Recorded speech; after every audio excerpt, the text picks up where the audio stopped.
one that we're supposed to be connected to, because they've told us you gotta walk this tightrope and this line, and if you walk along the line, he's gonna send you to hell. You could live 30 years worshiping and living for him, make one error, and if you die in that error, you're going to hell. What in the name of common sense does that mean? Are you crazy? Why would I even serve him if he's that sadistic and masochistic? I don't need a God like that. And so if I am so focused on staying on the line, I can't fulfill my assignment.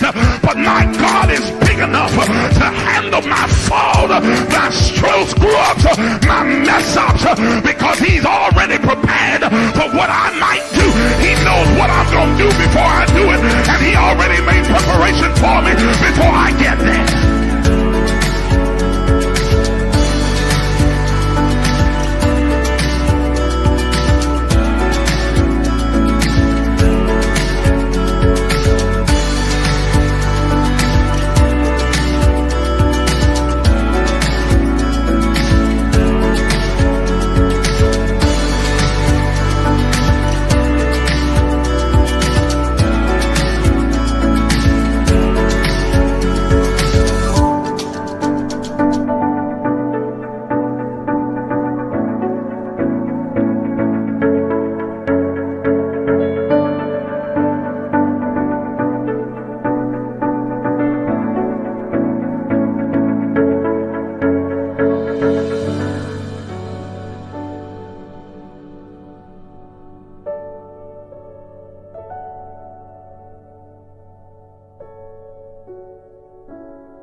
What follows darkness is light.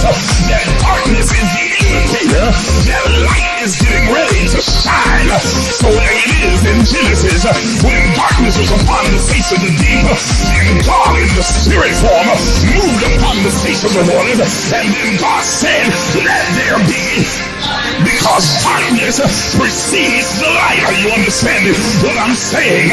But he needs the darkness there so that God can move upon the face of the deep, so that the shift can take place. Listen, look at your neighbor and tell your neighbor that shift take place in the darkness. Y'all didn't hear what I just said. Everybody's not going to see the shift that's happening. They see the chaos, but they don't see the shift. They see all the craziness going on in your life, but they don't understand that underneath the darkness, God is moving in secret. He's moving in quiet. He's moving in the hidden places. He's moving in the cracks and the corners and the crevices. He's moving in places that you cannot see. And when the light comes, they're going to see a new order.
Even afraid to dream, afraid to imagine.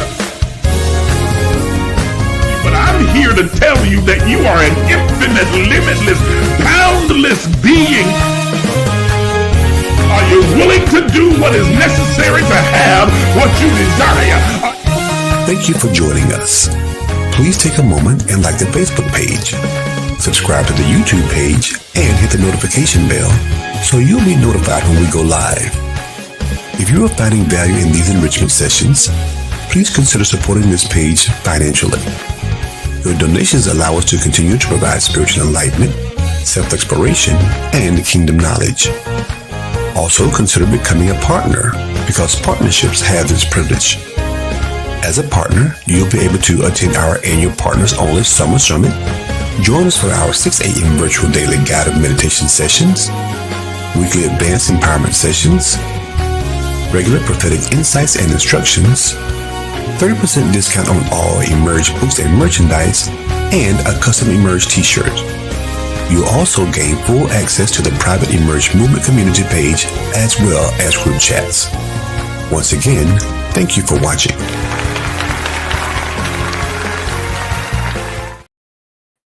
Good morning, everybody. Good morning, and welcome to the Emerge Empowerment Session. I am your host, Isaac J. Miles Sr., and I am ecstatic and excited and overjoyed that you have decided to join me in this conscious conversation this morning. It promises to be insightful, impactful, and revolutionary to how you live your life. I want to equip you with more tools that you can use in creating, cultivating, and curating the life that you desire for yourself.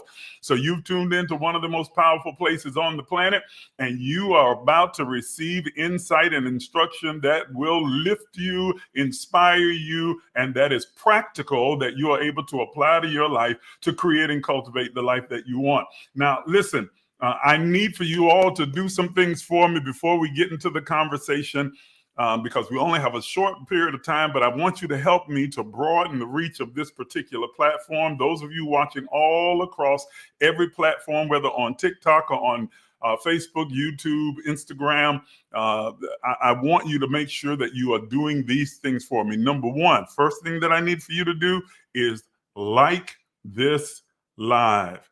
If you're on TikTok, start tapping the screen as you're coming in. I want to get up to at least 20,000 likes today.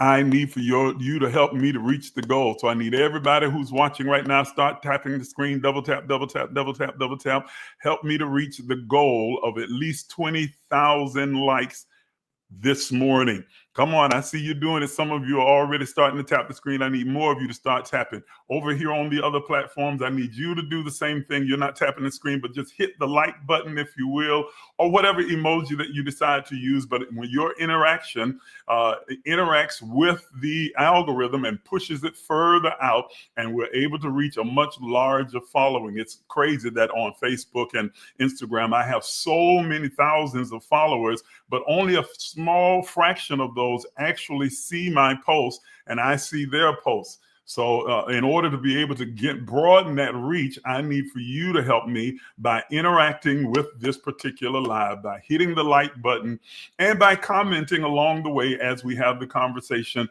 It broadens it as well. Now, number two, I need for you to share this live. Share it on your page, share it with your friends, copy the link if you're watching it on YouTube or some of the others, and send it out in your group chat, send it to your friends, your family, your cousin, them, your mom and them, and all the rest of them, and invite them to come and be a part of this conversation. Even if they don't necessarily agree with everything that they hear, it will at least spark a conversation. That's what it's all about. Okay. And then finally, this wouldn't apply to those of you that are watching on TikTok, but for those of you watching over here on the other platforms, you can tag your friends and family members. Help me to reach a larger audience by just going through the comments and go through your friends list and start just tagging everyone that you know will be positively impacted by this conscious conversation and that be interested in contributing to a robust conversation centered around our topic for this morning. So start to tag right now. Thank you for those of you who have already done so. Toya, you are my number one tagger. You are always on top of it. Even before I can say anything, you are tagging everybody. I really appreciate your doing so. Thank you for those of you that are helping me over here. Please continue to tap the screen and remember to follow everybody that is in the room, and let's all follow each other back. That helps to grow each of our audiences and engage with each other. I will follow back everyone that follows me as soon as we go off the air. I appreciate your tuning in. All right, let's get down to it. Y'all ready? I decided to wear my black prayer beads this morning. I love these. They are just black onyx, and they are beautiful, sacred. Okay, so we're going to talk about the power of collective consciousness. The power of collective consciousness. Now, some of you may be familiar with this, some of you may not be, but that's okay. I'm going to take it as slowly and as detailed as I possibly can within the time frame that we have. I've already been on for about 11 minutes, so I've got about 49 minutes left in this broadcast to be able to really break down what we're talking about. I do want your input and your insights. Now, you see... Yes, great. Yes, we do. Thank you, Mimi. We need 5 new followers during our live this week. That's what we need. Now, I do want those of you, especially those of you here on TikTok, you know, you get trolls that come on all the time. If a troll comes on, ignore them. I'll try and block them as fast as I can. But most of the time, I just let them get on there and punch themselves out, tire themselves out, because you can't argue with nothing and nobody. So it's like, you know, just ignore them and keep going. Get out of it what you can get out of it and ignore the stupid people. Okay? So let's continue. So we want to talk about the power of collective consciousness. And I want to use just as a platform or a basis, a foundation for us to kind of jump off from and use as our basis for the conversation, a text that's found in the Bible.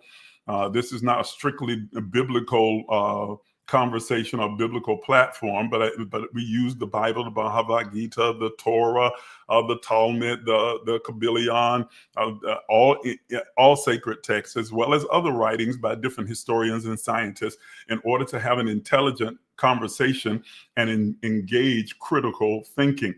But I want to use a Bible text as a foundation for this conversation. It's found in Matthew chapter 18, verse 19. It simply says this: "And again I say unto you," those of you who have grown up in and around church, you'll be familiar with this verse. "Again I say unto you, that if any 2 of you shall agree on earth as touching anything that they shall ask, it shall be done for them of my Father which is in heaven."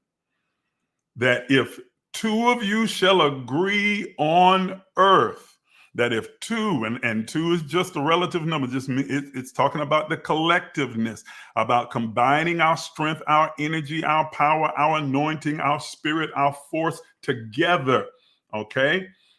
And agree upon anything as touching anything. It's not touching and agreeing, okay? Like you got to physically touch. When it uses that terminology, it is saying that if you come in agreement around one specific goal or idea or a desired outcome, that if there's a collective that comes in agreement around a specific outcome, around a goal or an intention, whatever they are setting their attention to see come into reality, whatever they ask of the divine source of God, the all of everything, it shall be done. It will come into manifestation. This is a divine principle that is indeed powerful and has far-reaching implication when we really investigate the depth of this particular principle that is put forth in the text here. That's what we intend to do this morning. This is a call to unity.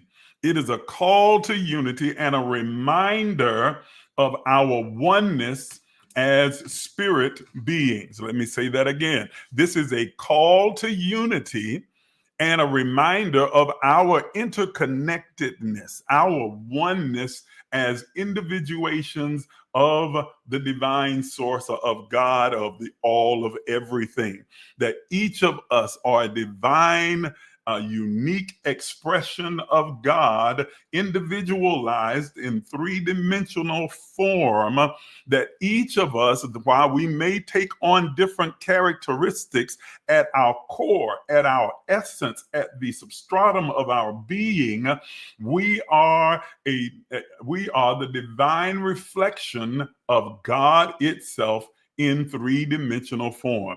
God experiencing itself and expressing itself in unique ways through each of us as individuals. That God is not this superior being that lives outside of us, up above us, sits high and looks low. That God is not some separate entity encased in a statue or some painting or other work of art, but that God is a divine energy, force of power, a spirit. Okay, all semantics, don't get caught up in the semantics. That this divine spirit is resident in each and every one of us and throughout all the universe and all of nature. That because everything emanates from God. God is the progenitor, the creator. God is the one that has brought into being the existence of everything that is.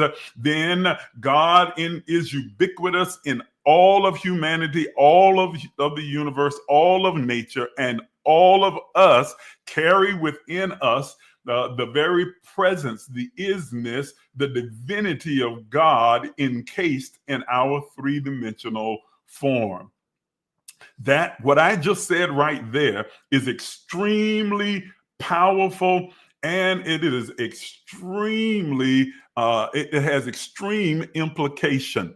It changes the game when we really start to understand our unity, not only with God, our oneness, not only with God, but our unity and oneness with each other, and the collective effect that unity has.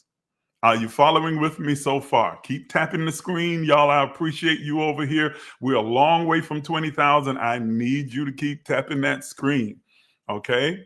Double tap that screen. Thank you so much, Mimi. I appreciate your reminding everyone. Okay? So imagine what would be possible if we all, as a collective, as humanity, were to come together. When our thoughts, our intentions, our energy align toward a singular great purpose that is larger than the individual, but that is beneficial to the collective of humanity. This is not just a dream, which was put forth by Martin Luther King and a whole lot of others throughout the scope of time. This is not just a dream, it is a reality of spiritual law. It is not manifested many times in our behavior, but behavior does not negate reality. Did you understand what I'm saying? That behavior does not negate reality. If the reality is that we are all one, individualized in three-dimensional form, even when we don't act as though we are all one, it does not negate the fact that we are all one.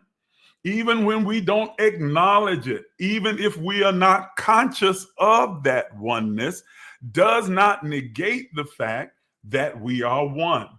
It's like if you were born to a billionaire that gave you up for adoption when you were just an infant, okay? And you didn't find out that you were that particular person's seed or child until you were 30 years old. You went 30 years completely unaware that you were the child of that particular person. it didn't negate the fact that you are their child. It does not negate the fact that you are the offspring of that particular person, even though you were unconscious of it and you didn't experience the benefits from it, nor did you experience some of the drawbacks from it as well. But it didn't erase the fact that you were indeed the offspring of that person. Well, ladies and gentlemen, many are unconscious of the fact, unaware that they are the offspring of God. The book of Acts says, in God we live and move and have our being. As many of your poets have said, we are God's offspring. That we are the offspring of God, that we are all the children of God. We are all the manifestation of God in three-dimensional form, that we are God incarnated in flesh. Whether you are conscious of it or not, whether you believe it or not, whether you are aware of it or not, does not change the fact that you are the reflection of God in human form. Likewise, since we all emanate from the same source, that is God, then we are all intertwined and interconnected with each other. And whether you are conscious of that or not, aware of that or not, watch this, whether you even believe it or not, because truth does not require belief in order to be true. I want to make sure that one soaks in. Let that sizzle in your spirit, as Country Wayne would say. Truth does not require belief in order for it to be true. In other words, whether you believe it or not, the truth is still the truth. Okay, that we are all divine individuations of the all of everything of God. We are incarnations of God in human form. And whether you believe it or not, whether you are aware of it or not, whether you act like it or not, does not eradicate the fact that that is who you are. Are you understanding what I'm saying? So throughout history and across spiritual traditions, we find this same message that the energy of many unified, made consciously aware, and unified in love and intention can shift reality.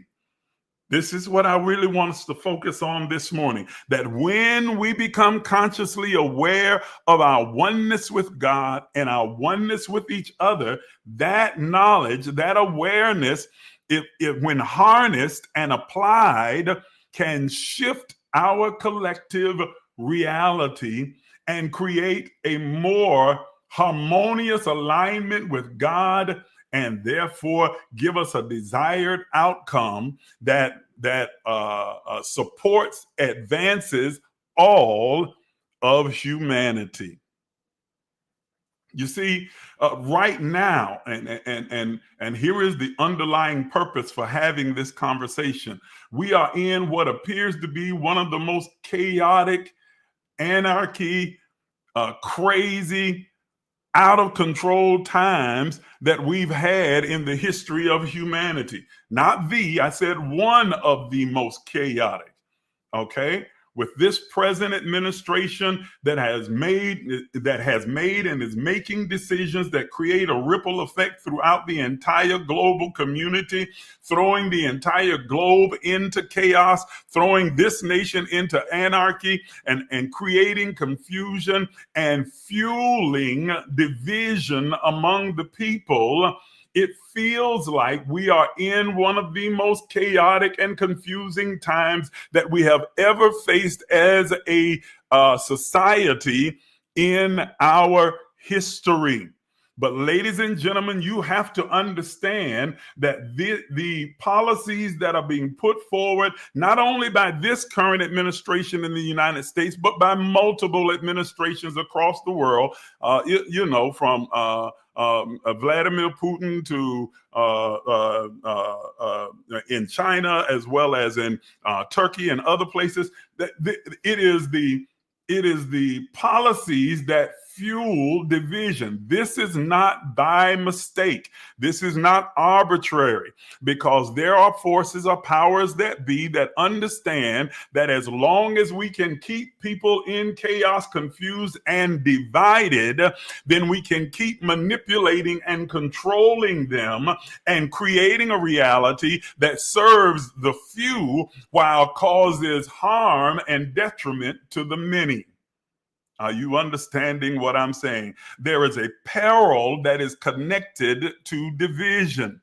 Division is always fueled by pride, by fear, by arrogance, by selfishness, by ego. Let me say that again.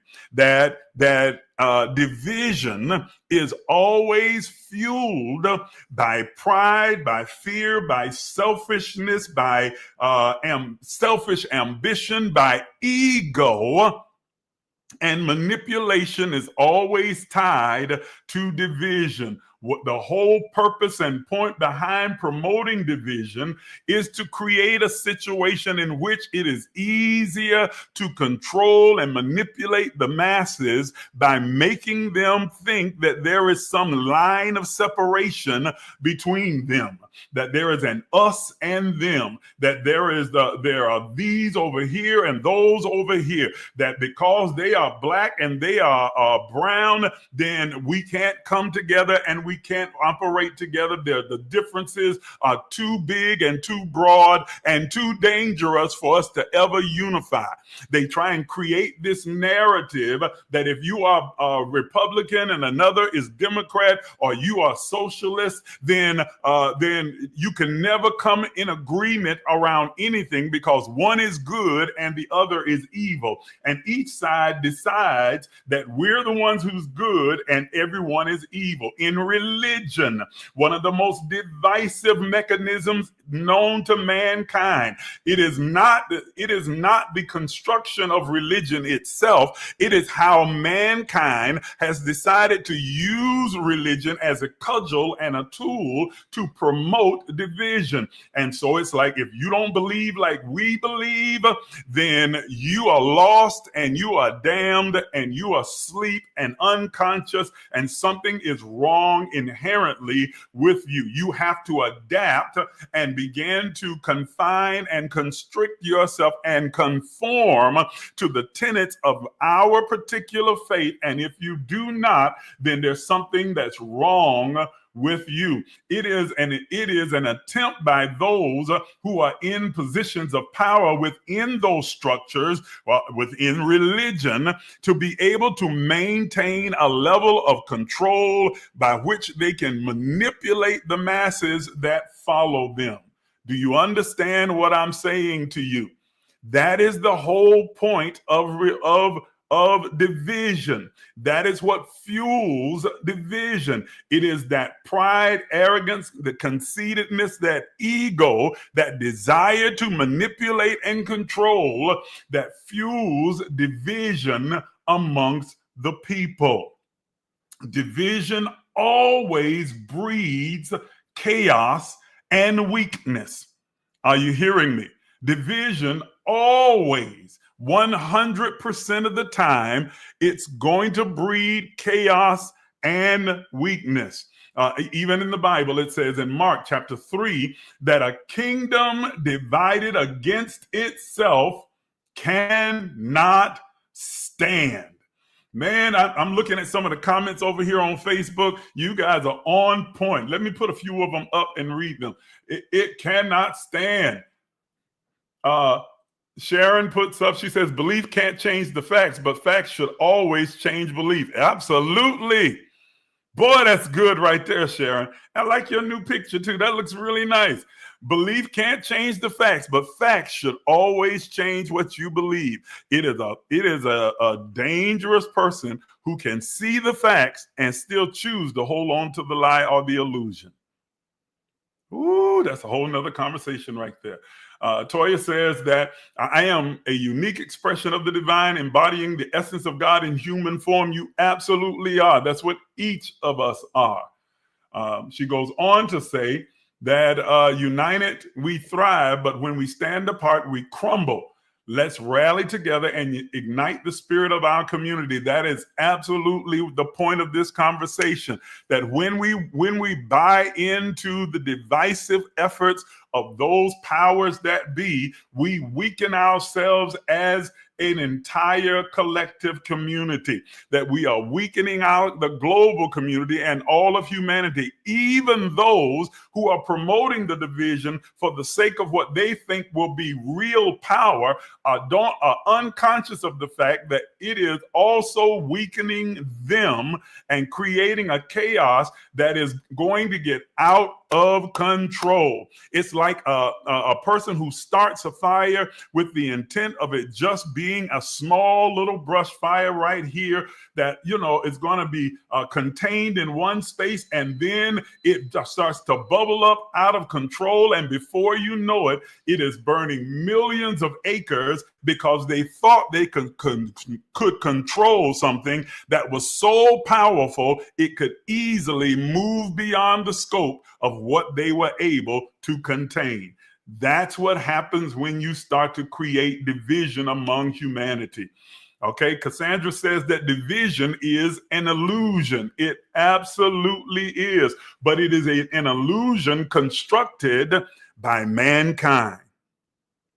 Please understand me. By mankind, through various forms, through government, through religion, through culture, man uses all of these things that are necessary parts of humanity, but they use them adversely to create this illusion of separation.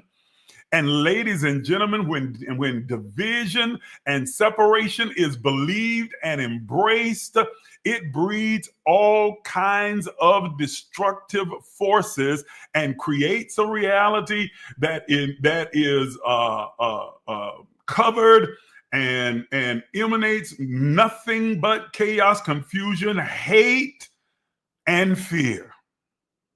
Are you hearing what I'm saying? I'm trying to get us to understand what division can do to us. Okay. In Genesis chapter 11, there is a allegory that speaks of the Tower of Babel being built. And when the people were unified, the response from the all of everything was that because they are unified, there is nothing that they wouldn't be able to accomplish. This speaks to the power of us being unified in our thoughts, unified in our intention, unified in our held beliefs and the common outcomes that we would desire to take place. The flip side of that is that when we are not unified, when we embrace division, we limit the aspect of what we're able to create and to manifest within the world. I understand, Mimi. Thank you so much for being so helpful and so supportive. I understand you have to go do your homework. Thank you for being with me. I appreciate you. Thank you so much. Okay? And so division creates a foothold for fear, okay, and anger and maliciousness to begin to grow. It is the illusion of separation. It is the illusion that somehow we are not interconnected to each other, that somehow we are different from each other, that there are others and then there is us, that creates the problem. When we are ignorant to, unconscious of our oneness with God and therefore our oneness with each other and all of nature and all of the universe, then we buy into that illusion that Cassandra spoke about of separation and division. It is the illusion of separation that is at the root of all dysfunction in human existence. I know that's a powerful, bold statement, but I need for you to catch what I just said. It is the illusion of separation, the belief that we are somehow divided, that we are separated from each other, that is the root of all of dysfunction in humanity. It is the illusion of separation that is the genesis of every war, of every political party, and of every racial group. You do realize that race was invented so that it could create division among people. There was no such thing as race. And then those who were the powers that be, who desired to be in control and to manipulate the masses, created race so that they could separate us and create a false hierarchy so that some would think that they were better than others. Lyndon Johnson, the former president, understood this beautifully and coined this phrase that if you can convince the poorest white man that he is somehow better than the most wealthy and intelligent black man, you can pick his pocket without him even knowing it. Did you hear what I just said? In other words, if I can create a division, an illusion of separation, a concept of us and them, then I can get you and manipulate you into voting against your own interests, into doing things that are destructive to you and your family, simply because I convince you that not doing so is going to allow them to have more than you. Do you understand what I'm saying? Okay? Do you understand what I'm saying? It is a trick as old as time that has been used again and again by those who sought to control the masses, to create this us and them mentality. There's a professor that did an experiment with his students in his classroom. He said he did it every single year. He walks in and randomly would say, to one person, you there, what's your name? Find out what their name is and tell them, I want you to leave my class and never come back. You can never sit in this class again. I don't want to see your face in my classroom again. Without explanation, the student looking puzzled, trying to figure out why I am being singled out. And the other students looking on and looking like, well, what is this about? But eventually the student gets up and goes out. And then he asked the question, how many of you thought that I was being unfair to that particular student? And a few of them sheepishly began to raise their hand. And then he asked the question, why didn't you say anything? Why didn't you try and stop me? Why didn't you intervene? Why didn't you speak up on her behalf or his behalf? And then he raises the point that the reason you didn't, because it didn't directly affect you. And that is the goal behind creating the illusion of separation, is that if I can get you to buy into that illusion, then I can enslave an entire race of people and you'll say nothing because it doesn't directly affect you. I can deport an entire group and demonize an entire group of people, and you'll agree with me, support what I have to say, support my policies surrounding it, because you don't see it as affecting you. Not understanding that what affects one affects us all. It is the illusion of separation is what supports the dysfunction of every religion and every ideology. That there's us against them, that we're somehow better than the others, that we've cornered the market on God, and all of those over there are lost and on their way to hell or destruction or separated from God. Do you understand what I'm saying? It's the same as with race as it is with religion. The idea, listen to me, ladies and gentlemen, and this is probably going to upset the apple cart with a number of you. Any religion that claims to be the only true way to God is a false religion. I said it and I won't take it back. If you are a part of any religious practice, be it Christian, Muslim, Buddhist, Hindu, whatever your religious ideology is, if they insist that we are the only ones right and everybody else has got it wrong, you're in a cult. Oh my God, have mercy. I said it. That's right. You have to believe like we believe. You have to accept the things that we say are true. You have to conform to the confines of the doctrines, the disciplines, and the ideologies of this particular religion. Then you're in a cult, because the idea that God could be confined to a religious construct created by men is on its face absurd. It is absolutely absurd, ridiculous, and it is willful ignorance to think that God, the creator of all, the all of everything, this immutable force, can somehow be confined and contained in one religious ideology. Then that would make God not God at all.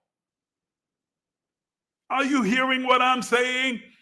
Of course, God is not confined to a particular religious ideology, but religion promotes this idea because it feeds and supports the illusion of division and separation, and empowers them to be able to manipulate and control its followers, because they get to keep making up the rules as they go along.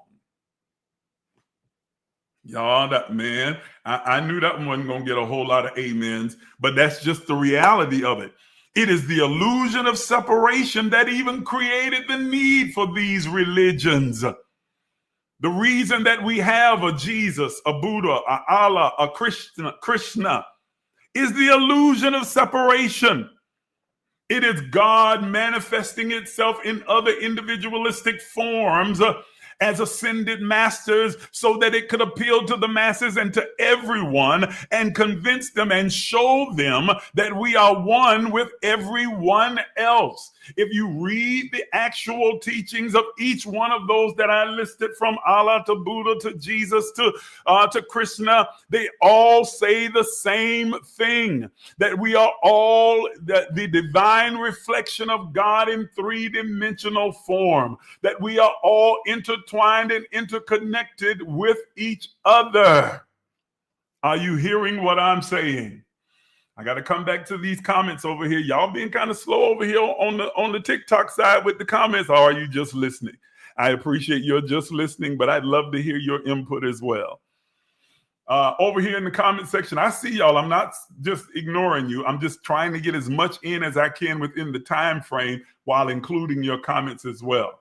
Okay. Toya gives us the law of oneness, teaches us that everything in the universe is interconnected. It emphasizes that there is a profound unity among all beings and elements, reminding us that thoughts, actions, and emotions ripple through this interconnected web. Embracing this law encourages us to recognize our shared experiences and foster a sense of compassion and understanding toward each other. That's a very well put statement, very profound. Okay. Sharon says that the illusion of separation concept was strongly stressed in the Garden of Eden narrative. Absolutely. That entire allegory has been misinterpreted, and deliberately so, by religious ideologies, so that it promotes this idea of being separated and then only being able to be reunified through the death, burial, and the resurrection of Jesus Christ, when that was not the purpose behind the crucifixion. Ooh, that's a whole nother conversation right there. I know I would upset you if I really dug into that piece, but I'm going to keep going because I don't want to lose sight on what we're talking about. Okay?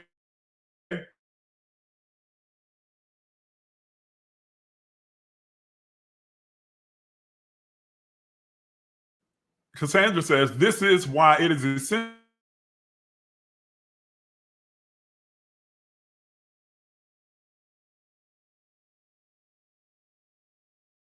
I blinked out for a second. When we operate from this elevated state of being, rooted in wisdom, love, and spiritual discernment, we are less susceptible to the illusion of division and deception. The opposition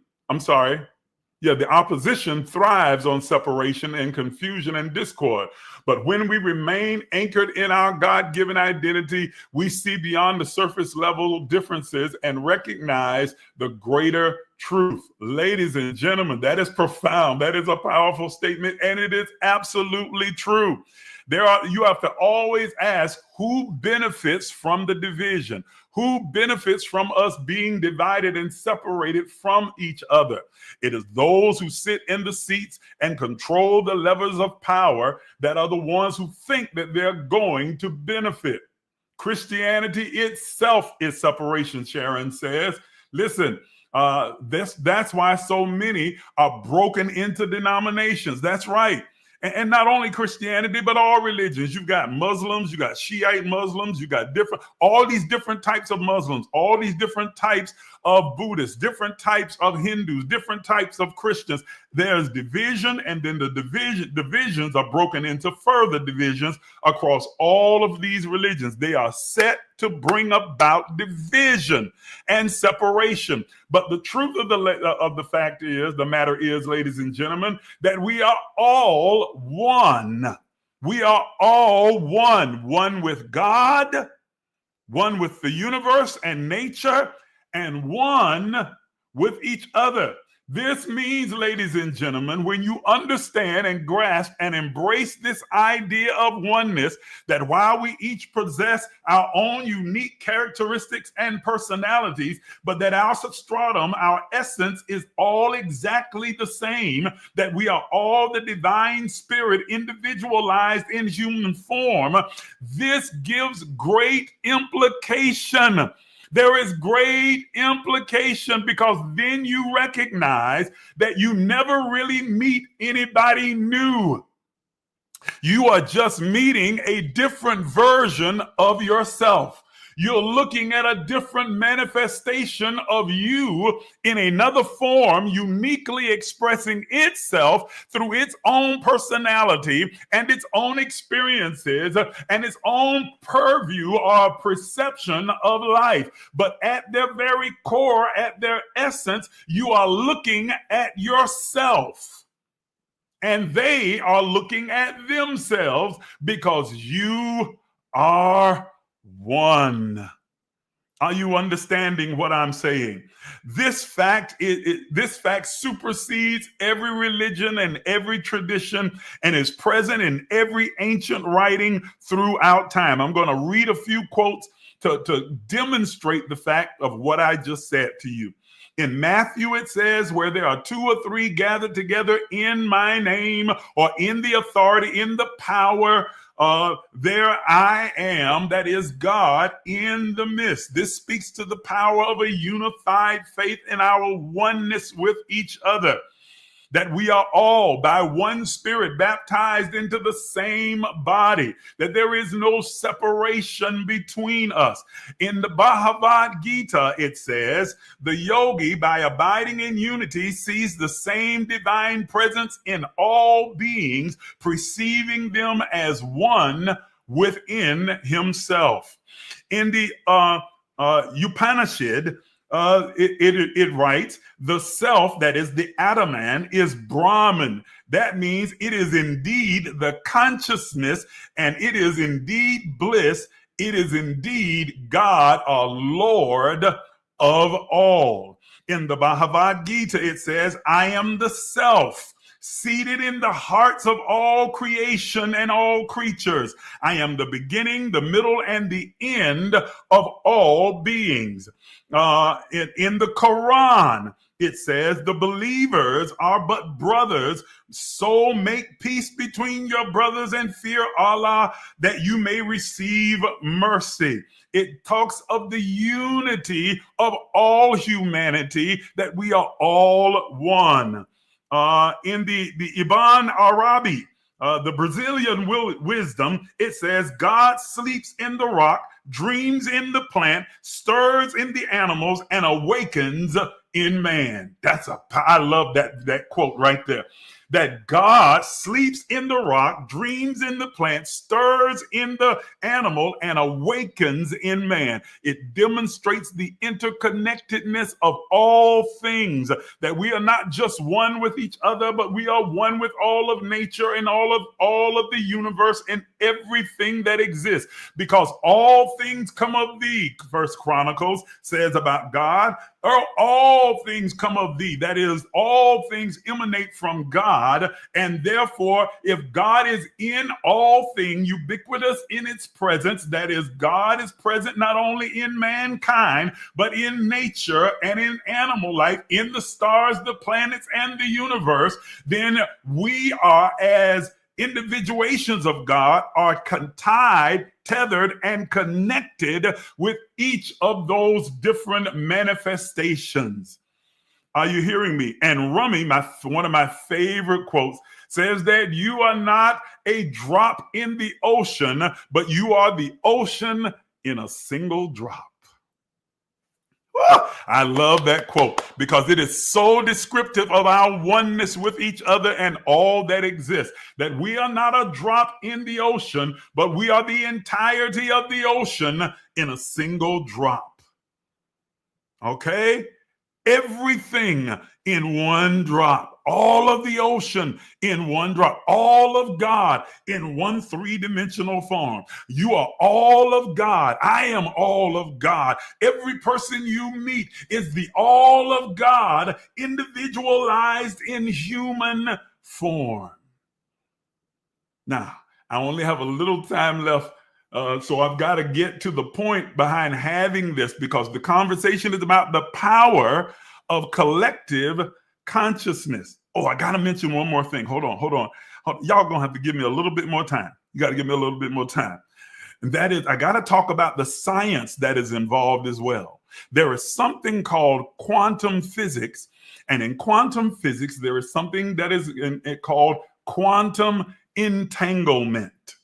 Quantum entanglement is a phenomenon in quantum physics where two or more particles become interconnected in such a way that their states are instantly correlated, no matter how far apart they are. This means that if you measure the state of one entangled particle, the other particle states will instantly adjust to mirror that original particle, even if they are light years away. The science of quantum entanglement states that when we have shared experiences, we also have shared emotions. Remember that emotions are energy in motion. Emotions, energy in motion.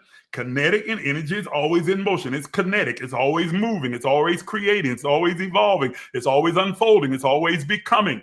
So when we have a shared experience, we also have shared emotions, energy in motion. This connects us beyond space and time. Our shared origin, each of us being a divine individuation of the one source, creates a divine network or a quantum field of consciousness that bonds us beyond space and time, that when a thing affects one, it affects the whole.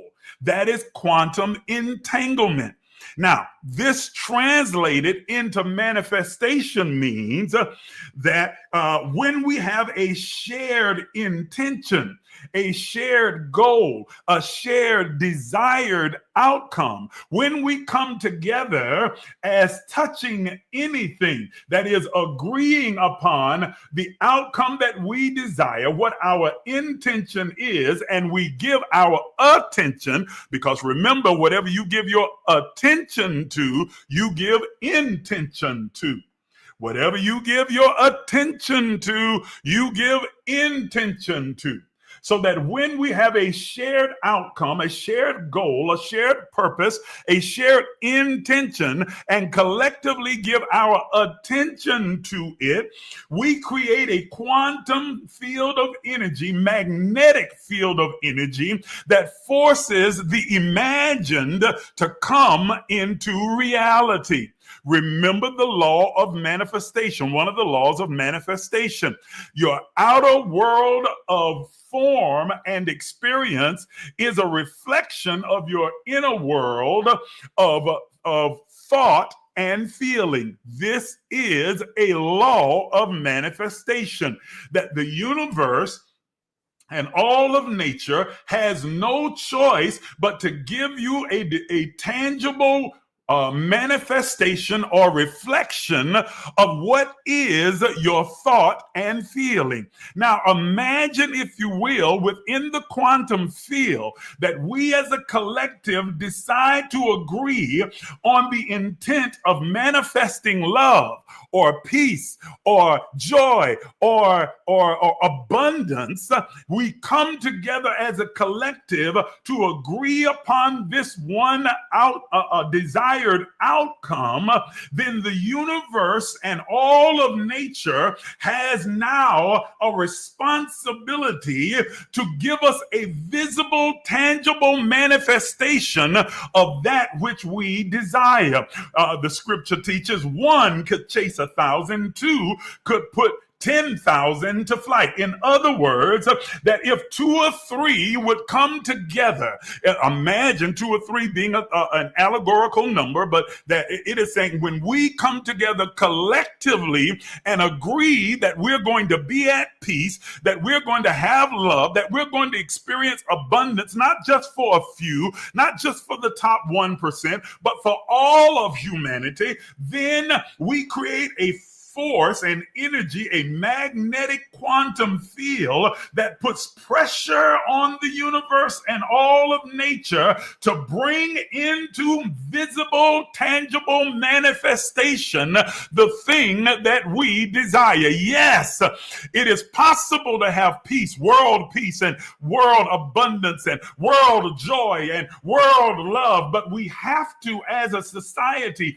as a global community, break down the walls of division and get beyond the illusion of separation and those things and those people that promote that division, and decide that we are going to agree, listen, that we're going to agree on the desired outcome of there being peace and abundance and love and joy throughout humanity. And in doing so, we will create a quantum field and energy and anointing, a power, a force, all semantical words, all meaning the same things.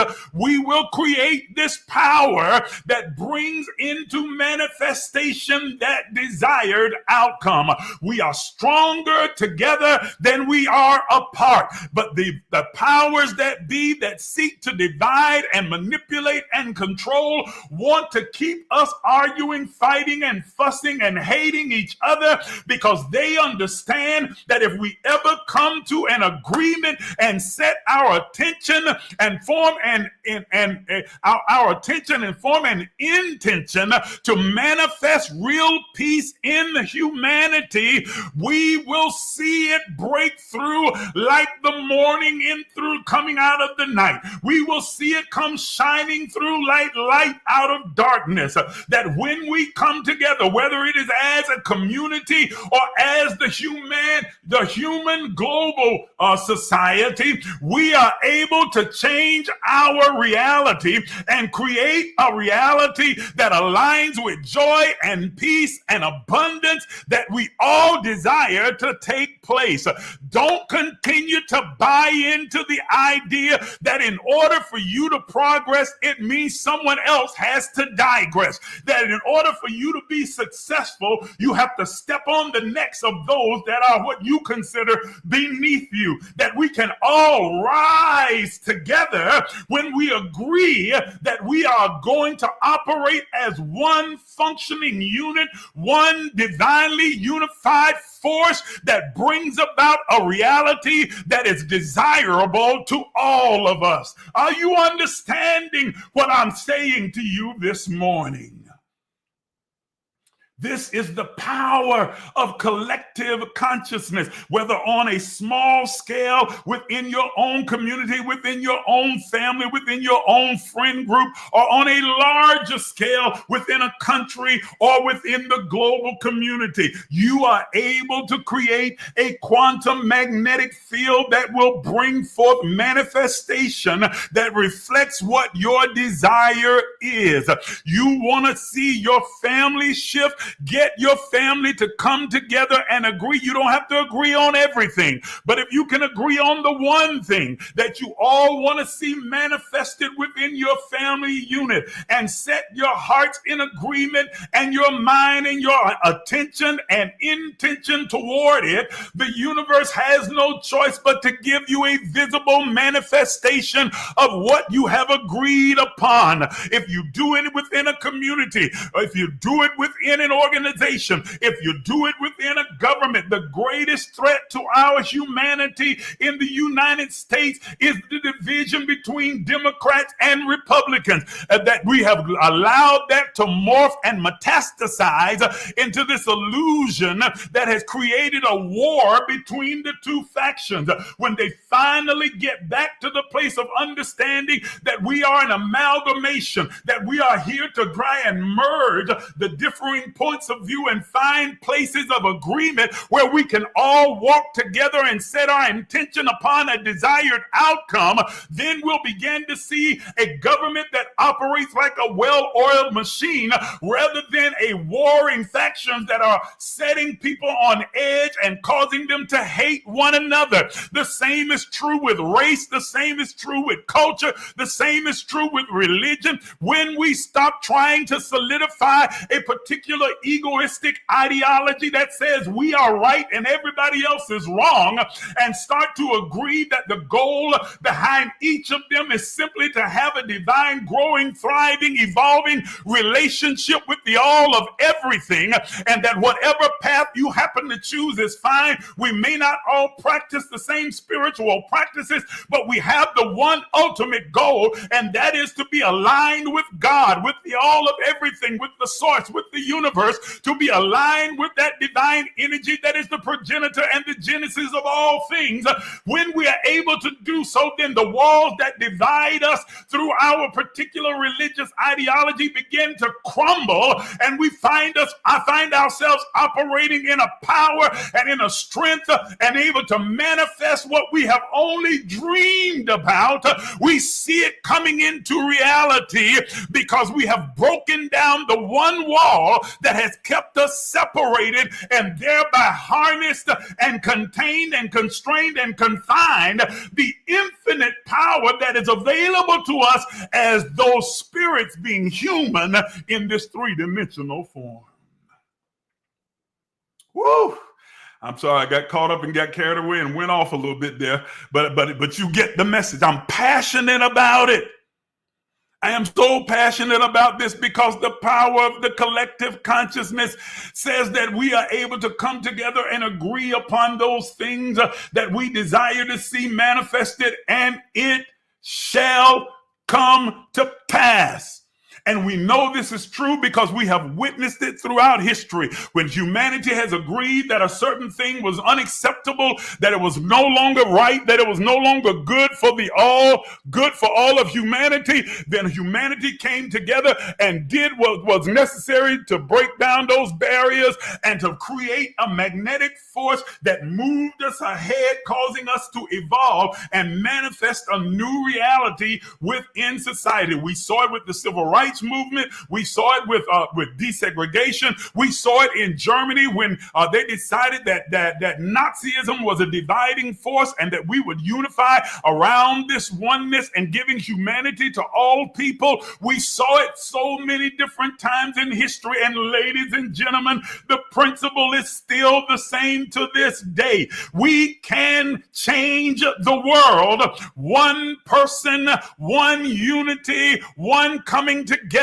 at a time as we come together as a collective and begin to agree upon the desired outcome that we have for our family, for our friends, for our neighborhood, for our community, for our churches, for our organizations, for our government, for our nation, for our world, then we are able to combine our forces through the scientific laws of quantum entanglement and begin to create a magnetic field and force that puts pressure on all of nature and causes the nature in the universe to begin to conform itself and begin to adjust itself to give us a visible, tangible manifestation of what it is that we desire. Change is possible, and it begins with you, with me, with each of us as individuals, being willing to shed the garments of separation and division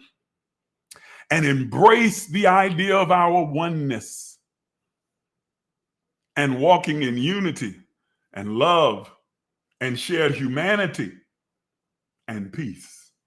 Are you understanding what I'm saying? I'm sweating pretty hard. Got a little hype. Let me wipe this bald head of mine. Are you understanding what I'm saying? Okay? Are you understanding what I'm saying? This is the power of collective consciousness. I didn't mean to get preachy. I just get hyped and excited, and it is what it is. I am who I am. You got to just accept me, just like I accept you. Okay? This is the power of the collective consciousness. You can test this theory out right there in your own family, in your neighborhood, among your friend group. Y'all just try it out. Come together and agree upon one desired outcome. Everybody set your intention, set your attention and intention upon that one desired outcome. Put pressure on it through prayer, through meditation, okay, through fasting, and just put pressure on it. Keep coming back to it. Be consistent with it and watch the manifestation that follows. Put it to the test within your own organization, whether it's a church or a synagogue or a temple or whatever organization you may be a part of. Get unified upon one common outcome, one goal, one desired manifestation, and keep putting pressure on it. Keep unifying around it and watch what happens. The principle is that if we are unified, when we consciously acknowledge and embrace our oneness with those that are around us, there is nothing that we are unable to do. Nothing that we can't accomplish. Nothing that we can't build or manifest when we recognize that oneness and combine our collective consciousness to create a reality that reflects what we deeply desire, instead of a reality that reflects fear, maliciousness, anger, hate, racism, discrimination, otherism. You do understand that discrimination, fear, otherism is all discrimination, racism, otherism, transphobia, xenophobia, sexism. All of these things are the result of fear. And that fear is what drives division. That's what it is. That's why this administration uses that tool so effectively. It doesn't put forth any real policies. It doesn't talk about anything that's going to actually help people. It just promotes fear. If we don't do this, we are not going to have a country. If we don't do this, these people are going to come and overrun us. They're going to take over. These people are trying to destroy America. They don't love America. They don't care about this. They don't care about that. If we don't put up this border, if we don't divide this, if we don't keep these people over there, they're going to destroy what we have here. Fear, fear, fear, fear, fear, fear, fear, fear, fear, fear, fear. And if I can get you afraid enough, then I can get you to believe in the illusion of separation, and you'll start seeing people through a lens that is not real. You'll start seeing them through the lens of hate and resentment and fear and color them as the enemy instead of seeing them as a divine reflection of you in a different form. That's what this administration is thriving on. That's what Erdogan has done. That's what Putin has done. That's what so many different strong men have done in their countries. They promote fear. They don't have policies. They don't have ideas that will help the whole entire, the general welfare of the people that are in their particular country or under their particular government. They don't have anything. They don't have a plan to actually make things better. They just have rhetoric that is steeped in fear, hate, and division and otherism. Because as long as I can keep you divided, I can keep manipulating you, and I can keep controlling you, and I can keep getting you to do the things that will cause that divide to get bigger. And then I'll come and fill that void, pretending to care about about you. Come on. And then I will get your allegiance, your loyalty to me, even though the actions that I'm taking are adverse to you. This is why people talk about, I don't understand why so many people would vote for somebody voting against their own interests, who's doing things that are going to actually hurt them. And now they're in the FOFA phase of it, because now we tried to tell them that this wasn't, but when you have been steeped in fear and bought into the idea of separation and otherism, it is very easy to be manipulated into thinking that if we can just get rid of them, if we can just get them under control, we can put them out of the country or put them in their place, whatever that's supposed to mean, because what place you gonna put me? Okay, then the whole life's gonna be better for me. But it's not. And you see now that it's not. When the prices go up, everybody's got to deal with the cost of the price go up. The price is going up. When the jobs are cut, everybody has got to deal with losing their jobs. When the economy tanks, it affects everybody except for those who created the problem in the first place and stoked the division to keep us separated, living in the illusion instead of in the reality of the power that comes from the collective consciousness. Whew. Man, I hope that you got everything that I was saying and that you guys were able to take something away from this session, this conversation, that you're able to begin to have conversations with your friends, your families, and loved ones around you, and begin to shift how you think and how you behave, and just begin to test out what I've given you. Like I said, start with your own family or just with your friend group and come into agreement around one particular thing, one desired outcome. Put pressure on it and see what happens. I guarantee you, you'll report back to me it works, because we are all tied and we are all one. Thank you for tuning in. Thank you for being a part of the Conscious Conversation. I appreciate you. Thank you for your likes. Thank you for all of the gifts, the roses, and everything else that you guys did over here on TikTok. Thank you for your sharing and tagging others.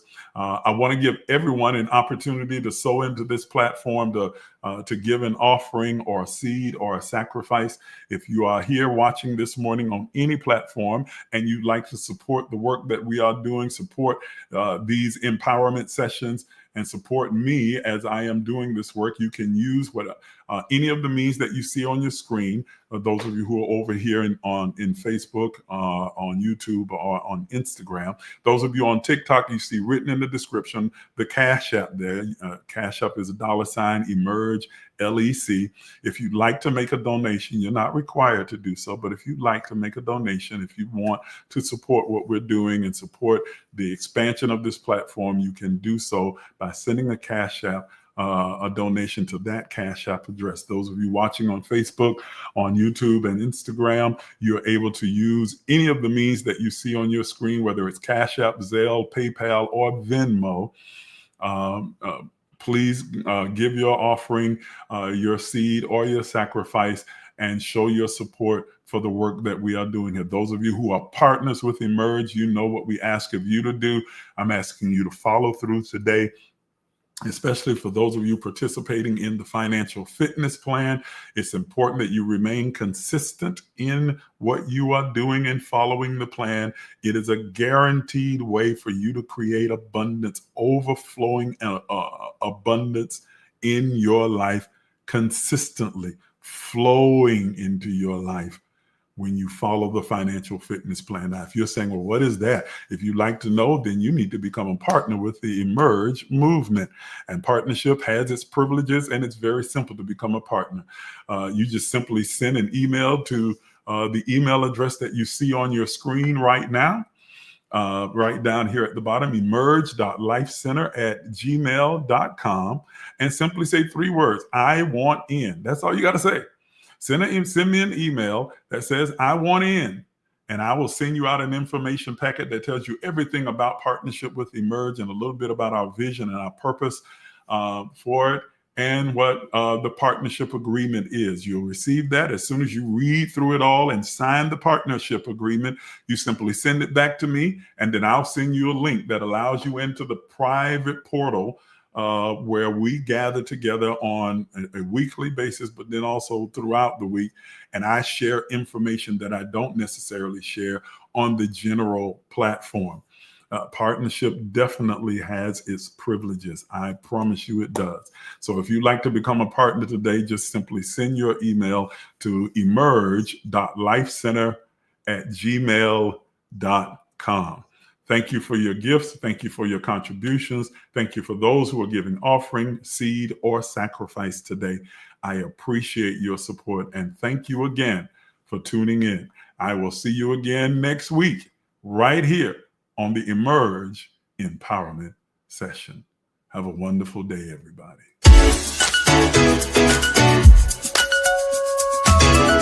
Some of you are even afraid to dream, afraid to imagine. But I'm here to tell you that you are an infinite, limitless, boundless being. Are you willing to do what is necessary to have what you desire? You've been listening to Apostle Isaac Miles, the disruptive innovator, a mentor, an author, a motivational speaker, an entrepreneur, and the founder and spiritual director at Emerge LEC Life Enrichment Center. Please take a minute to subscribe, like, and share this page. If you'd like to become a partner, you can do so by emailing us at emerge.lifecenter@gmail.com. Again, that's emerge.lifecenter@gmail.com. Once again, thank you for watching.